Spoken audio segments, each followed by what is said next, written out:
Foi instalado na cidade, na rua Índio Piragibe, já subindo a Rua da República, à direita, na Índio Piragibe, uma casa de danças e festejos com mulheres, né? Uma casa que recebia mulheres no passado.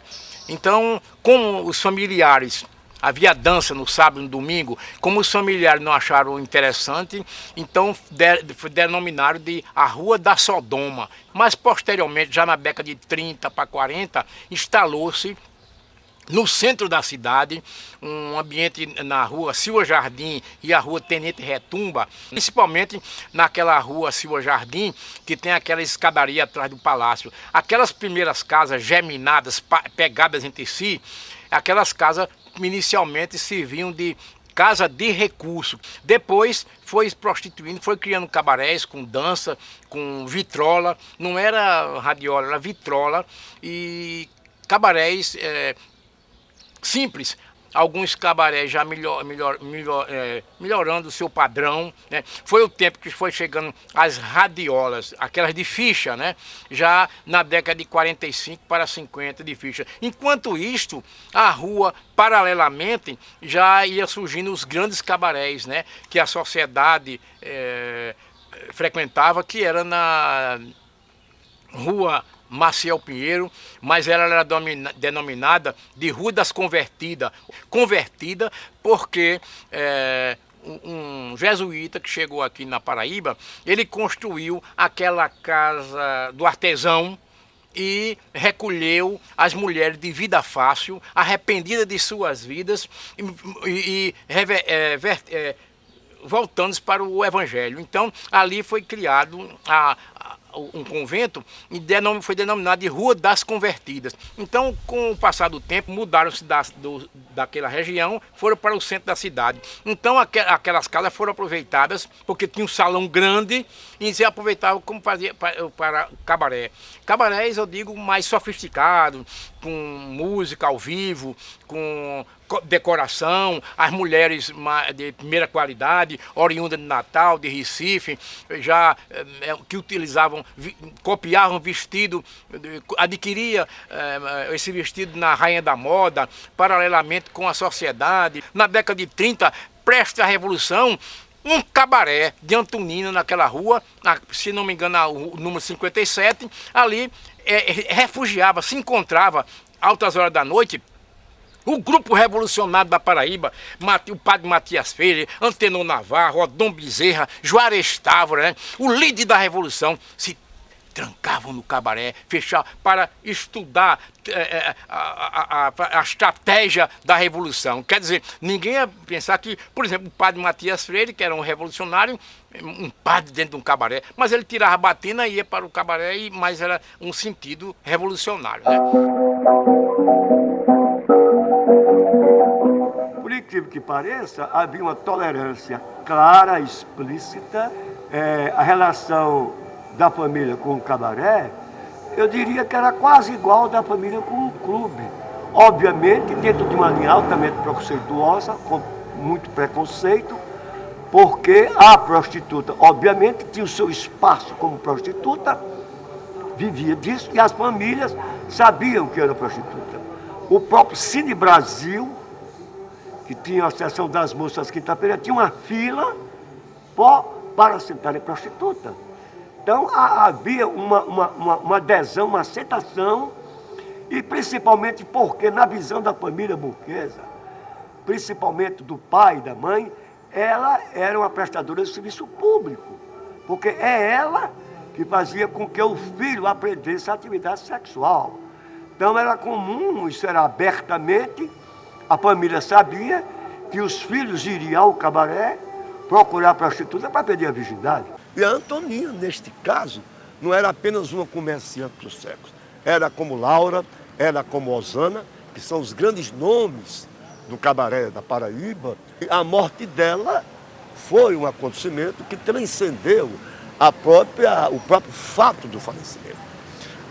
Muitas pessoas se dirigiram ao cemitério, acompanhando ou não o féretro, e alguns só tomaram conhecimento posteriormente, quando praticamente já havia o sepultamento. Porque houve muitos discursos, discurso de desembargador, discurso de médico, discurso de companheiras, né?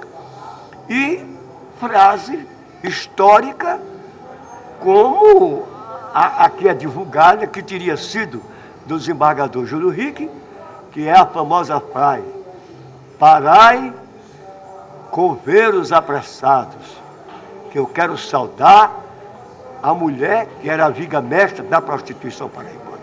Essa frase, se houve ou não, o fato é que tido como certo e, consequentemente, é um fato histórico.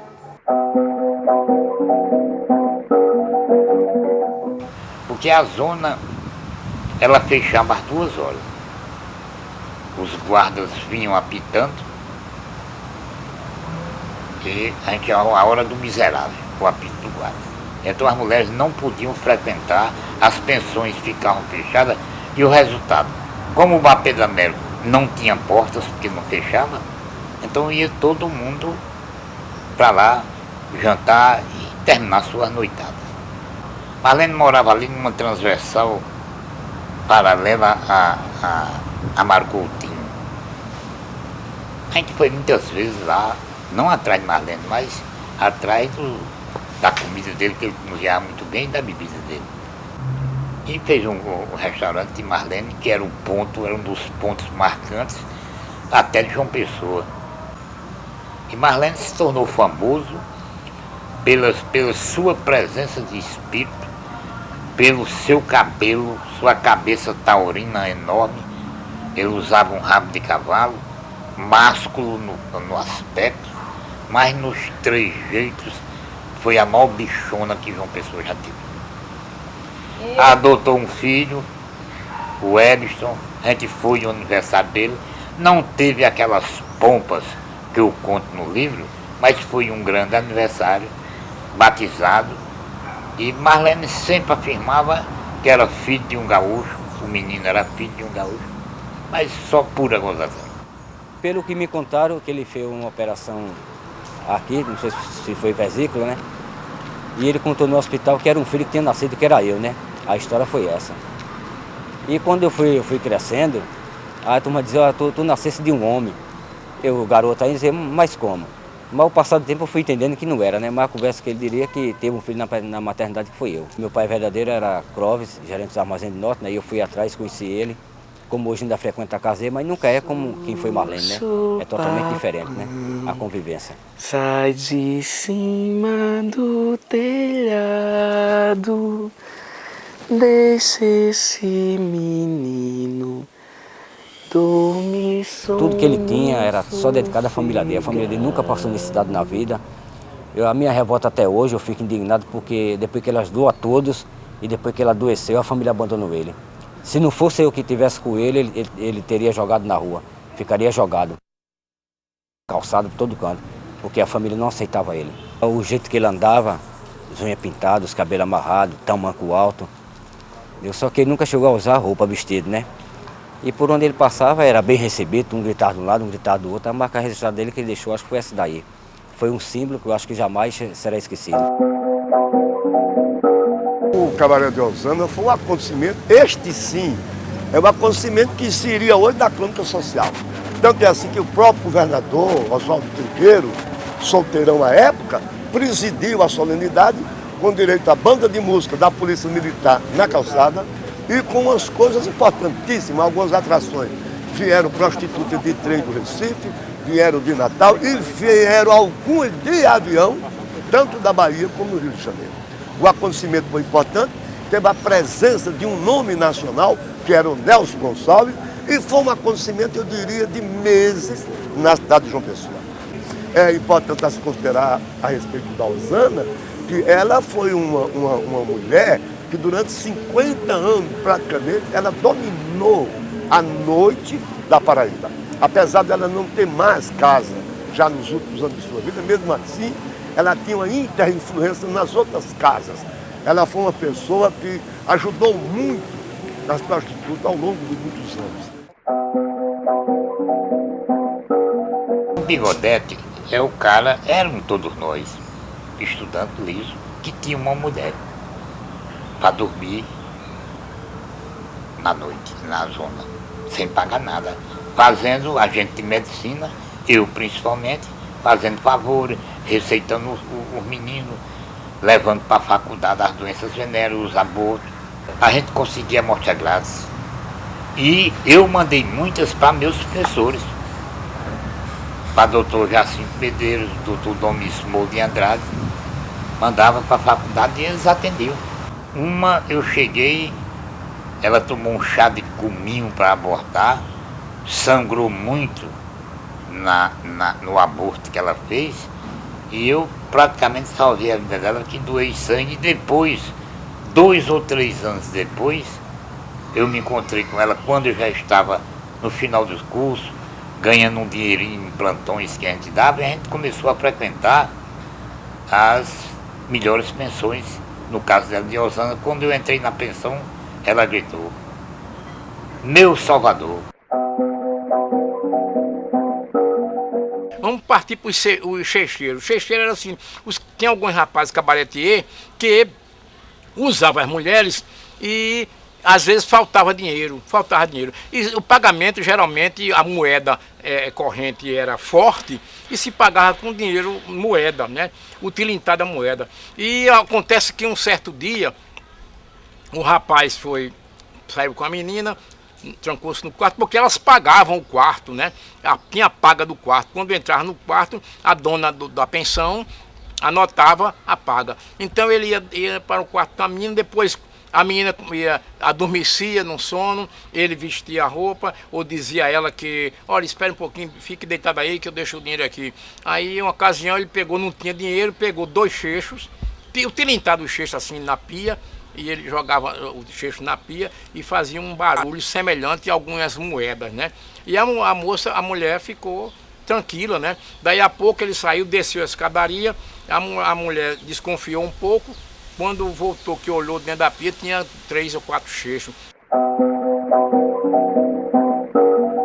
Os sonsos eram os homens direitos, geralmente manobrados pelas mulheres, que inventavam um simples pretexto: comprar o Jornal do Brasil. Nesse tempo só tinha revista no Ponto Sem Réis, saíam de casa dizendo comprar o Jornal do Brasil e bater papo, e chegava assim entre 6 e 7 horas da noite, no máximo, nas pensões, as mulheres ainda dormindo, mas eles telefonavam, marcavam, todos despistando, passando a mão no rosto, procurando um cravo inexistente, entravam, davam um sinal para a mulher, ela na frente, ele atrás, saía da mesma forma, mandava a mulher ver se tinha algum conhecido, saíam, pagavam mais caro, pegavam o táxi, que eles não vinham nos seus carros, para não serem identificados, vinham de táxi e voltavam para casa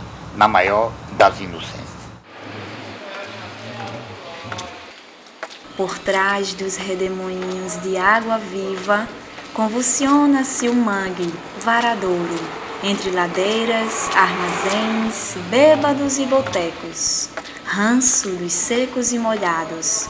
As raparigas da rua Maciel Pinheiro navegam o varadouro de corpo inteiro. No universo da produção cultural da cidade, sempre senti a necessidade, o interesse e a curiosidade de conhecer mais esse universo. E, através da imagem, chegar até as meninas, né, com o primeiro trabalho em 99, As Meninas do Sobrado, que relata de uma forma bem peculiar um pouco desses delírios, desses sonhos dessas mulheres à margem da sociedade.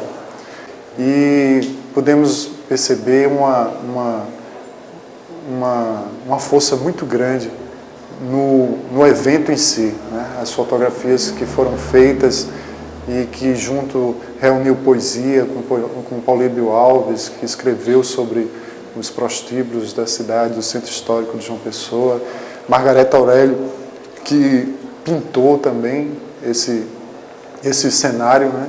E a gente construiu uma exposição, né, que foi aberta dentro do próprio cabaré, né? Na época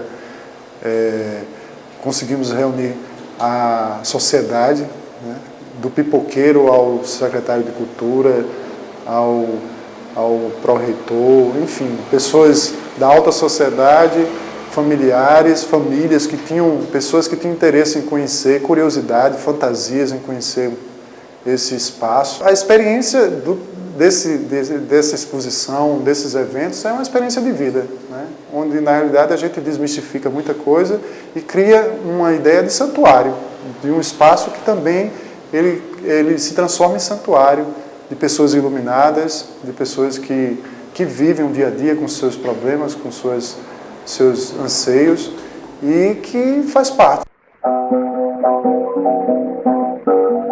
João Agripino, governador, abriu com o problema de imposto, os motéis, com a abertura dos motéis e esses clubezinhos de orla marítima, a frequência de cabaré terminou, né?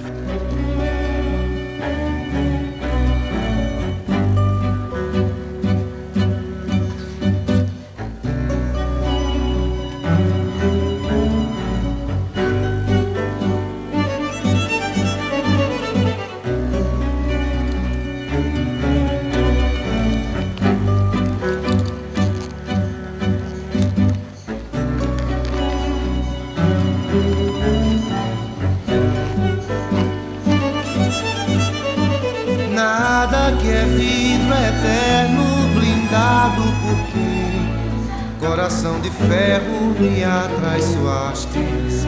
Não te bastava então a lima dos meus dentes, moendo vai vendo pranto. Precisavas tanto de um cristal blindado, coração em que inferno cozido animalha essa tralha enorme de saudade. Nada que é vidro eterno blindado, porque coração de ferro me atraiçoastes. Não te bastava então a lima dos meus dentes, moendo vai vendo pranto.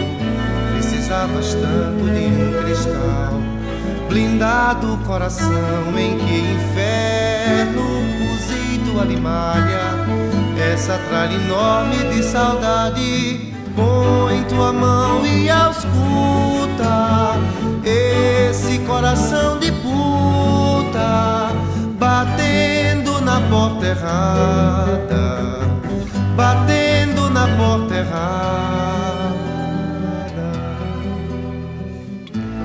O coração como puta batendo dentro do peito, pede perdão perfeito, um ato de contrição.